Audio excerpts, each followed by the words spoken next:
wabarakatuh. Hamdan wa syukran lillah, assalatu wassalamu ala rasulillah, amma ba'du. Alhamdulillah, segala puji bagi Allah Subhanahu wa Ta'ala yang telah melimpahkan kepada kita berbagai nikmat dan karunia sehingga kita bisa melaksanakan indahnya amal ibadah di bulan suci Ramadan.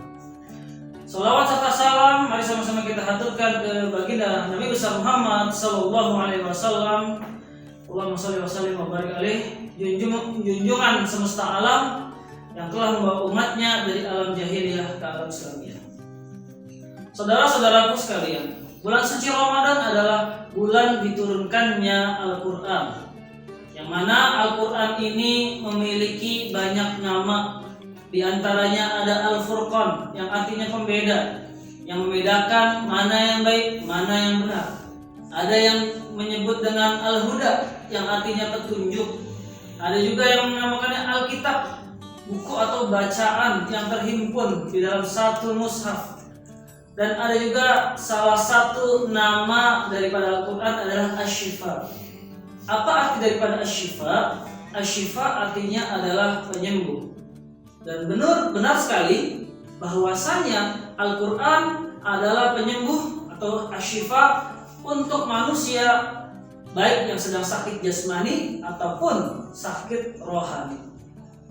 Allah Subhanahu wa Ta'ala berfirman di dalam surat Yunus ayat 57, A'udzubillahi minasyaitonirrajim, Bismillahirrahmanirrahim. Ya ayyuhan nas, qad ja'akum mau'izah. Ya ayyuhan nas, qad ja'akum mau'izah min rabbikum, syifa'un lima fis sudur wa hudaw wa rahmatul lil mu'minin. Hai manusia, sungguh telah datang kepada engkau pelajaran dari Tuhanmu, yaitu Al-Quran, yang mana Al-Quran ini adalah penyembuh daripada rasa sakit yang ada di dalam hati dan juga sebagai petunjuk dan rahmat bagi orang-orang yang beriman. Al-Quran sebagai penyembuh, syifa'un lima fis sudur, dalam artian memang semua penyakit itu berawal dari hati. Maka dikatakan di situ syifa'un lima fis sudur, penyembuh apa-apa yang ada di dalam hati.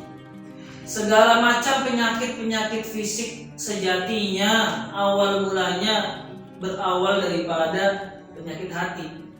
Hati yang diiringi dengan rasa emosi, dengan hasad, iri, dengki, sombong, takabur, riya, dan berbagai macam kejelekan-kejelekan, keburukan-keburukan lainnya. Keburukan di hati itulah yang akan menimbulkan, yang akan memunculkan penyakit-penyakit lainnya di dalam berbentuk fisik. Maka Al-Quran datang dan hadir sebagai mukjizat kepada seluruh manusia. Dalam ayatnya tadi, ya ayyuhan nas, untuk sekalian manusia yang sedang merasa sakit, baik sakitnya jasmani maupun rohani, kembali kepada Al-Quran, baca Al-Quran, disitulah terdapat kesembuhan. Lebih jauh, ulama kita Ibnu Qayyim al-Jauziyah menyatakan bahwasanya kalau orang ingin bahagia di dalam hidup, kalau orang ingin terlepas daripada penyakit-penyakit dan masalah di dalam hidup, dia harus memperbanyak dalam membaca dan mengingat Al-Quran.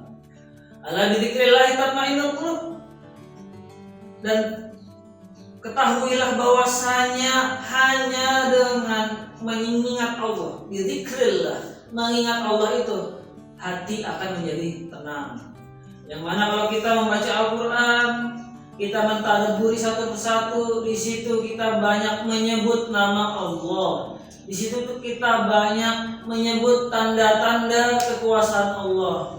Itulah yang membuat hati menjadi tenang. Dan perlu kita ketahui bersama bahwasanya bulan suci Ramadan ini bertepatan dengan bulan di mana diturunkannya Al-Quran. Ada riwayat yang mengatakan bahwasanya Al-Quran diturunkan pada 17 Ramadan. Ada juga yang menyebutkan bahwasanya Al-Quran diturunkan pada malam Lailatul Qadar. yang mana dari keduanya itu sama-sama di bulan suci Ramadan. Maka sudah seharusnya kita di bulan suci Ramadan ini memperbanyak membaca Al-Quran. Di dalam sebuah riwayat dikatakan bahwa Rasulullah SAW lebih banyak membaca Al-Quran di bulan suci Ramadan. Kata sahabat, tidak aku melihat Rasulullah membaca Al-Quran paling banyak kecuali di bulan suci Ramadan. Dan memang seharusnya kita bulan suci Ramadan ini khusus full kita mengisi waktu untuk membaca Al-Quran. Di samping kita sedang menunaikan ibadah puasa, mengerjakan qiyamul lail, tarawih, tahajud, witir dan lain sebagainya, perlu juga di sela-sela tersebut antara sholat satu dengan sholat yang lainnya kita warnai dengan Al-Quran. Nawwiru buyutakum bis sholati wa qiraatil Quran. Terangilah rumahmu dengan sholat dan bacaan Al-Quran. Kalau bisa khatam sekali dalam bulan suci Ramadan, khatamkan. Kalau bisa khatam 2 kali, khatamkan. Kalau bisa khatam 3 kali dan seterusnya, khatamkan di bulan suci Ramadan. Bahkan kalaupun tidak bisa khatam di dalam bulan suci Ramadan, maka paling tidak hari-hari kita diwarnai dengan membaca Al-Quran, menyimak orang yang sedang membaca Al-Quran, mendengarkan lantunan ayat suci Al-Quran. Insya Allah pahalanya sama. Namun memang yang lebih utama adalah kita membaca langsung melihat kepada mushaf.